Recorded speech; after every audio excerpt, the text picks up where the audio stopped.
I thought NASCAR was supposed to be on track drama. Oh my gosh. It's been 24 hours of absolute news chaos. Hendrick's been repenalized. 2 appeals have come back and been swatted away, and the NASCAR owners are boycotting. Well, they boycotted a single meeting, but they're boycotting. What a chaotic 48 hours here, or 24, however many hours I said. Oh my gosh. As my laptop almost crashes. Let's go through it. So I decided yesterday, I was busy, and decided let's push it to tomorrow. Let's push the Justin Haley appeal and the NASCAR owner boycott to tomorrow, because I know the Denny Hamlin appeal is coming, and we'll just cover it all in one mega video. Well, then the R&D results came back, and Hendrick Motorsports has once again been slapped with a penalty. Here's the thing. I've got a lot of opinions on Hendrick Motorsports right now. My first one is NASCAR randomly selects 2 cars after each race to go to the R&D center and see if there's a penalty or not, or like to break down, see how cars are being developed. And the week after Hendrick wins the appeal to get their points back, and NASCAR releases a public statement saying that they are but they are disappointed that Hendrick Motorsports got the points back, and saying like, our penalty we thought was fair. 2 Hendrick Motorsports cars are the random selection. So first of all, I'm going to say random selection is not random. I'm not a conspiracy theorist, but that's just not random if you ask me. There's no way that's a coincidence that they, put some ping pong balls with car numbers on there, spun them around, and picked 2 Hendrick cars. Like, there's no way that that's a coincidence. As for the penalties, I said this a few weeks ago when Hendrick got the first round of penalties. I'm going to say it again now. If they broke the rules, hand them the penalty. It's a black and white thing. You modify a part that you're not supposed to modify, you get a penalty. If you didn't modify it, you don't get a penalty, which is why I am still confused to why they won the appeal, or mostly won the appeal. They got penalized a couple weeks ago with an L2 penalty, which resulted in 100-point deductions from all the drivers, or all the owners' points, and 3 of the 4 drivers' spots, because Chase Elliott is not in the 9 currently. It also resulted in 10-point playoff point deduction in each of the teams, and they were fined $100,000 per team. All 4 crew chiefs were suspended 4 races.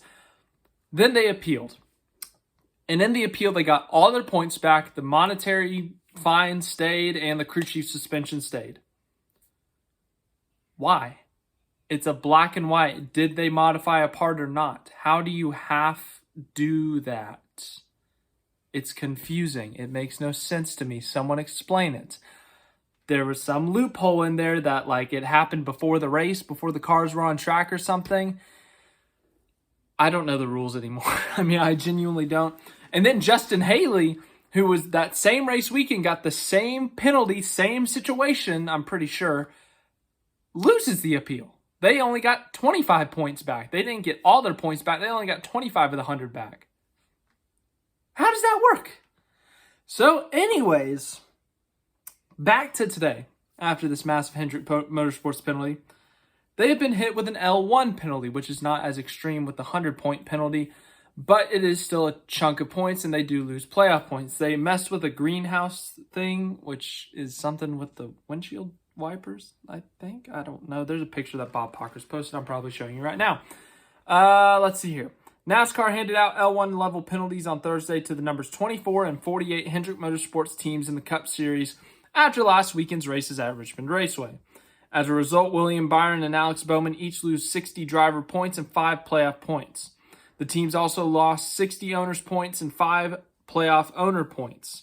In addition, the team's respective crew chiefs, Brian Camp and Greg Ives, were fined $75,000 and suspended for 2 points events starting April 13th.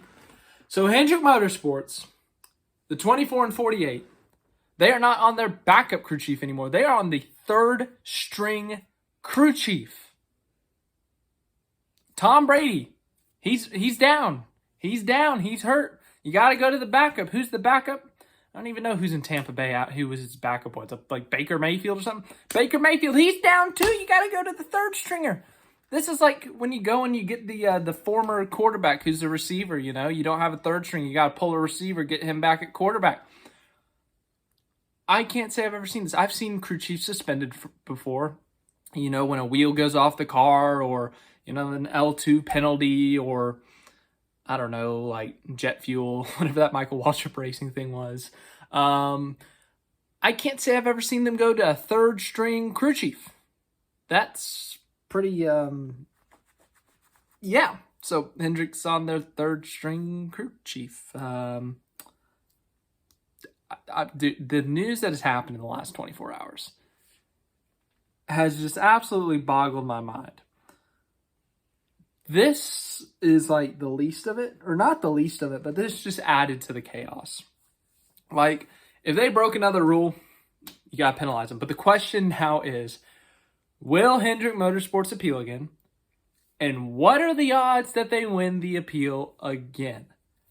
They must have had the dream team of lawyers. They must have had Johnny Cochran, Robert Shapiro, Robert Kardashian, and whoever the other lawyer, or F. Lee Bailey, I think that was it, the OJ's lawyers.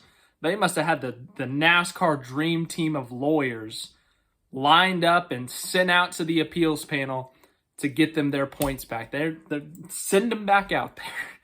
I don't know if Hendrick Motorsports is going to appeal this. I don't know if they're going to win it, but NASCAR, if you want my conspiracy theory, NASCAR picked Hendrick Motorsports to see if something was wrong again, and they found something wrong because they thought the penalty getting removed was BS, and so they said, screw that, we're taking matters into our own hands. Here we are today.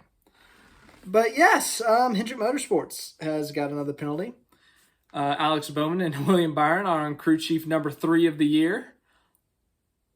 Just what a fun time. What an absolute fun time.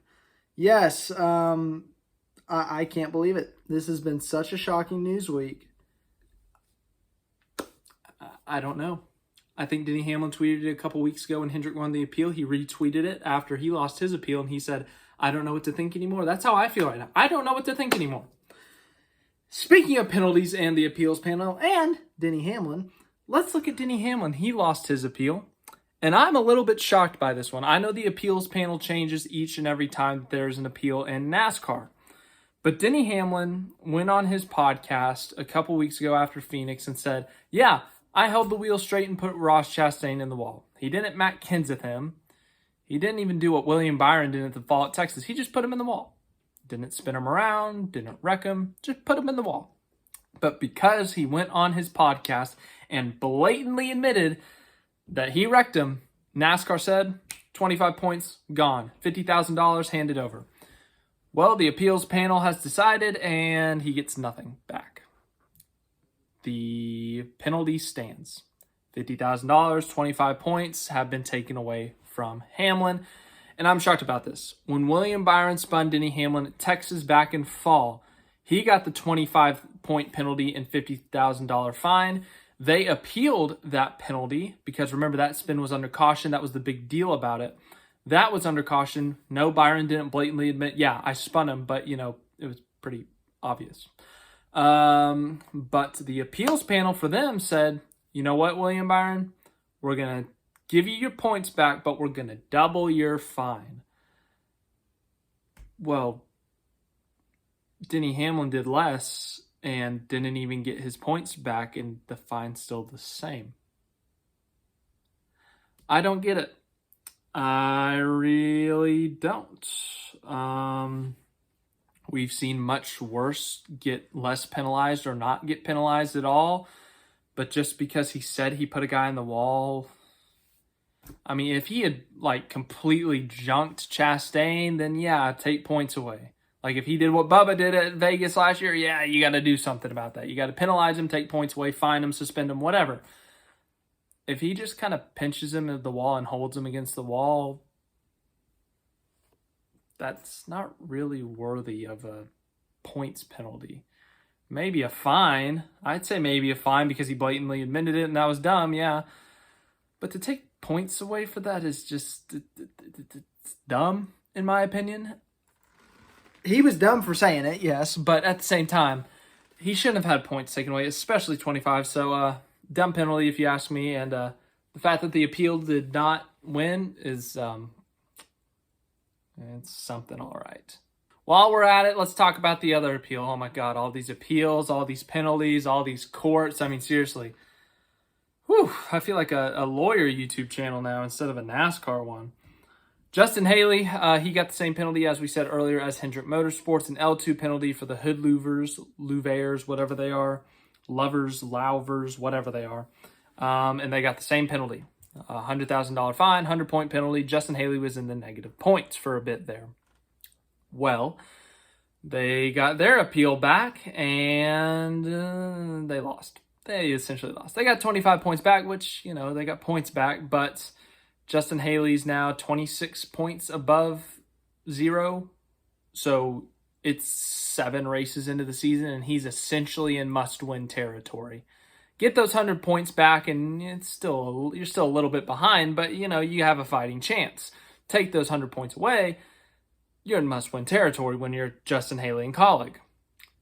Same penalty as Hendrick. Same part as Hendrick. Same weekend as Hendrick. The appeal, 75-point difference. The fine stays. The crew chief suspension stays. Deduction goes from 100 to 75. Make it make sense. The consistency from NASCAR has always been iffy in terms of on-track calls. Is this a caution? Is that a caution? Now with the appeals panel that is picked by NASCAR or whatever, or randomly selected from someone else that now runs NASCAR or makes the decisions for NASCAR, is inconsistent. I know NASCAR doesn't directly make the call on the appeal. If they did, then this would be dumber. But the fact that the appeals panels, the different people who are on the appeals panel have been so just drastically different, I feel like it's just a bad look for NASCAR as a whole. I don't know if they have to completely redo the system. I don't know if they have to just wipe it and start from square one. I really don't know what you do here. But something just is, it's weird. We've seen in the last year, some penalties get overturned, some not. Sometimes it makes sense. Like, I'm genuinely trying to think of an example where it makes sense. It doesn't make sense. Like, if they had overturned Hamlin's penalty like they did with Byron's in the fall, that would make sense. If they had overturned Haley and kaulig's penalty just like they did with Hendrick, that would make sense. But they didn't. It's a different appeals panel. It's a different group of people each time. And it's inconsistent. And it's confusing. And it's leaving lots of fans like myself asking a lot of questions, not knowing what's going on. Why, when all 4 Hendrick cars have this massive penalty for the single part that they modified, why do they get the whole points back? And when kaulig did the same thing, they only get 25 points back. Someone in the comments, please make it make sense. I'm a Hendrick Motorsports fan. It doesn't make sense. What is happening? I don't get it. But I don't know. I'm kind of done talking about penalties. Let's talk about boycotts. Oh my gosh. We've gone from a NASCAR show to a full-blown political show. We're talking court. We're talking boycotts, protests. Speaking of, I think kaulig released a statement, said they're going to the finals appeal panel. So there's like the initial appeal, and if you lose that or you don't like the results, you can go to like a final appeals panel.